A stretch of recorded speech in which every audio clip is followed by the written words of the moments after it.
नमस्कार दोस्तों, आप लोगों को बहुत बहुत स्वागत है।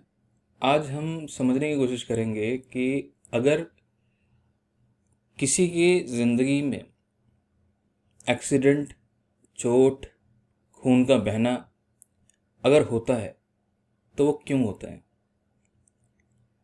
देखिए, जब भी किसी भी तरह की एक्सीडेंट का योग हो, उसमें सबसे पहले आठवां घर एक्टिवेट होना ज़रूरी है। और इतना ही नहीं, साथ ही में खून जब बहने की बात होती है, वहाँ पे कहीं ना कहीं मंगल का इन्वॉल्वमेंट जरूर होता है ना। तो केपी ये कहता है आठवां घर और मंगल का अगर इन्वॉल्वमेंट हो तो एक्सीडेंट का योग होता है। लेकिन आपको ये भी ध्यान देना ज़रूरी है, अगर कहीं से केतु भी आ जाए तो भी वो भी एक्सीडेंट करा सकता है, चोट दे सकता है। क्योंकि हम कई बार ये चीज़ बोलते हैं, मंगल और केतु दोनों के बिहेवियर काफ़ी हद तक सिमिलर दिखते हैं। अब देखते हैं, आपके सामने एक चार्ट है ना। अब इस चार्ट में 7 तारीख मतलब 7 मार्च 2025 को लगभग 2:15 दोपहर के एक एक्सीडेंट का वाकया हुआ है ना। तो अगर हम देखने की कोशिश करें कि ये कैसे हुआ, क्यों हुआ, है ना, तो सबसे पहले आप देखें महादशा किसकी चल रही है। तो अभी देखेंगे महादशा अभी शनि की शुरू हो चुकी है, शनि की महादशा। और इसमें एक इम्पॉर्टेंट फैक्टर मैं ज़रूर आप लोगों को हाईलाइट करना चाहूँगा, जो कि कई बार लोगों को बार बार दिमाग में आता है, मारका और बाधा का। ठीक है, अब कॉन्सेप्ट क्या कहता है कि जो लगन होगा उस लगन के हिसाब से मारका और बाधका डिसाइड किए जाते हैं। अगर लगन मूवेबल साइन है तो बाधका विल बी 11th हाउस। अगर लगन फिक्स साइन है तो बाधका विल बी 9th हाउस। और लगन अगर ड्वेल है तो बाधका विल बी 7th हाउस।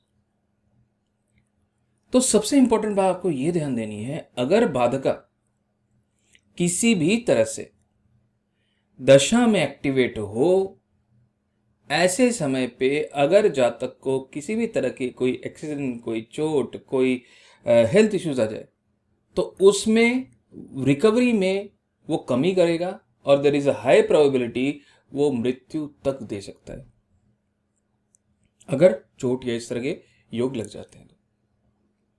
तो इस चार्ट में व्यक्ति को सडन चोट लगी।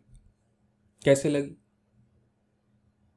वो छत पे गए और वहां पे किसी वजह से कांच पड़ा हुआ था और उस कांच पड़े होने की वजह से उनका पैर उस कांच के द्वारा कट गया। उससे हेवी ब्लीडिंग शुरू हो गई और वो फेंट होके गिर गए। और देर वॉज अ प्रोबेबिलिटी कि वो वहां से गिर के, क्योंकि साइड में कुछ था नहीं, तो वहां से गिर के नीचे भी गिर सकते थे, लेकिन गिरे नहीं, वहां पे वहीं पे गिरे और बेहोश होकर गिर गए। लेकिन फिर वो जल्दी से कॉन्शियस में आ गए। फिर दूसरे लोग आए, उनको बचाव कर दिया, लेकिन ब्लीडिंग हेवी हो रही थी। अब ज्योतिष के एस्पेक्ट से हम उसको कैसे देखें? अब सबसे पहले आपने दशा को देखना है। अगर आप दशा को देख पा रहे हैं तो शनि चल रहा है। देखिए, जब भी हम दशा को देखते हैं, मैं इसको क्लोज करता हूं ट्रांजिट वाले को, तो ऐसे वक्त में सबसे पहले आप देखते हो केपी सिग्निफिकेटर में कि शनि क्या भूल रहा है। तो शनि को अगर आप देखें तो शनि जो है 4, 5, 7, 12, 10, 11 ले रहा है। ठीक है, अब हमेशा आपको ध्यान देना है, 11वां घर, पहला घर, 5वां घर, ये सारे घर आपको जीवन दान दे सकते हैं, जीवन दान दे सकते हैं। जब भी कोई अगर संकट आए, ऐसे वक्त में यही ग्रह आपको जीवन दान दे सकते हैं। लेकिन इस चीज को ध्यान से समझना जरूरी है। उसका रीजन क्या है? अगर ध्यान से देखें, मैं यहाँ पे जूम कर दूंगा, शनि का नक्षत्र स्वामी मंगल है और शनि का सबलॉर्ड भी मंगल है। तो इसका मतलब जब शनि महादशा में आया है तो कहीं ना कहीं मंगल को उसने एक्टिवेट कर दिया है, मंगल को उसने एक्टिवेट कर दिया है। अब मंगल क्या रिजल्ट देता है जी?